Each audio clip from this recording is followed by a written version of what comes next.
Hello mga beshi, magsisingkotsa po tayo ng pork asadong Kapampangan. Meron po tayong kinaid na patatas, carrots, may liver spread at may red bell pepper. Nag-boost po tayo ng calamansi. Tapos nag-boost po tayo ng kinaid na cheese mga beshi. Ayan.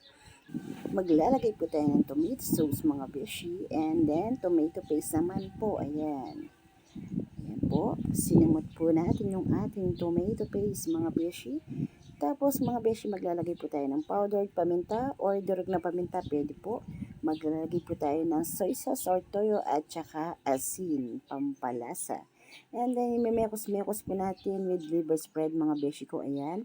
Para kumapit po lahat ng mga pinaglalagay nating sangkap sa ating pork asadong siningkotsang Kapampangan mga beshi. Set aside po natin siya ng 1 hour before po natin siya papakulo. And then, ayan mga beshi, pinakulo na po natin yung ating asado. Ayan. Nagtubig na po yung mga pinaglalagay nating sangkap mga beshi ko. Ayan. Tapos mga beshi, hindi lang po yan. Ipiprito pa po natin pagkatapos niyang pinakulo. Ayan. Dadaan siya ng prito para po hindi malansa at hindi sirain yung ating asado. Ayan mga beshi yung pagkaprito niya. At saka para hindi po sirain pagka dumaan siya ng prito. Yan po mga beshi. After nyan, sa kabilang kalan mga beshi, yung pong pinaglutuan po natin ng prito, yan po yung paggigisa natin sa ating asado. Tapos mga beshi, kung napansin nyo, nagprito tayo ng red bell pepper. Ayan.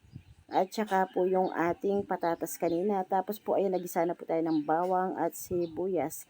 Kung napansin nyo po, marami yung ating nalagay na patatas. Request po nila padagdag ng patatas para daw marami yung ulam nila. And then mga beshi, yun po yung pinagpiprito natin na tigkal na hiwa na siya. Isinama na po natin sa gisa ng bawang at sibuyas. Ayan mga beshi.